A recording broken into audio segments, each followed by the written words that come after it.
আসসালামু আলাইকুম রহমতুল্লাহ। জনতার খবর চ্যানেল হতে কিছু কথা বলার জন্য একটি ভিডিও বানাতে বসলাম। বিষয়টা হলো বর্তমান দেশের রাজনীতি নিয়ে।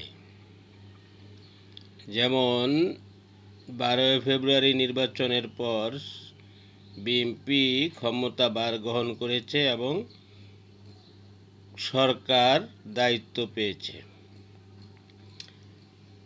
কিন্তু বিএনপির হাইকমান্ড থেকে মোস্ট সিনিয়রদেরকে কোণঠাসা করে তারা নতুন সংসদ সদস্যদেরকে বিভিন্ন দায়িত্ব দিয়েছে। কিন্তু মনে রাখতে হয়, একটি দল চালাইতে হলে, একটি সরকার চালাইতে হলে মোস্ট সিনিয়রদের দরকার পড়ে এবং পাশাপাশি তৃণমূলের নেতাকর্মীদেরকে মূল্যায়ন করতে হয় এবং তৃণমূলের নেতাকর্মীদেরকে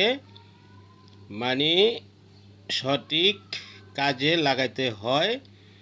তাদেরকে চাপে না রেখে তাদেরকে সংস্কার করে সঠিক দায় দায়িত্ব দিতে হয়।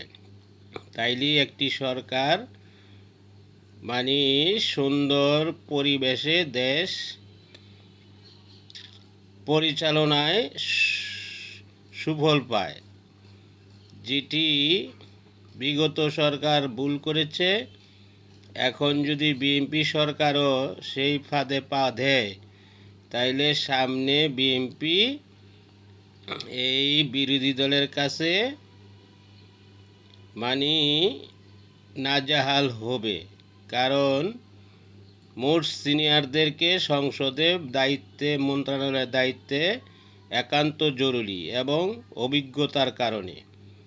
ওদিক দিয়ে তেমনি করে তৃণমূলের নেতাকর্মীদেরকেও ওইভাবেই সজাগ থাকতে হবে, সোচ্চার থাকতে হবে, নয়তোবা দেশ চালানো কঠিন হয়ে যাবে। আসসালামু আলাইকুম রহমতুল্লাহ।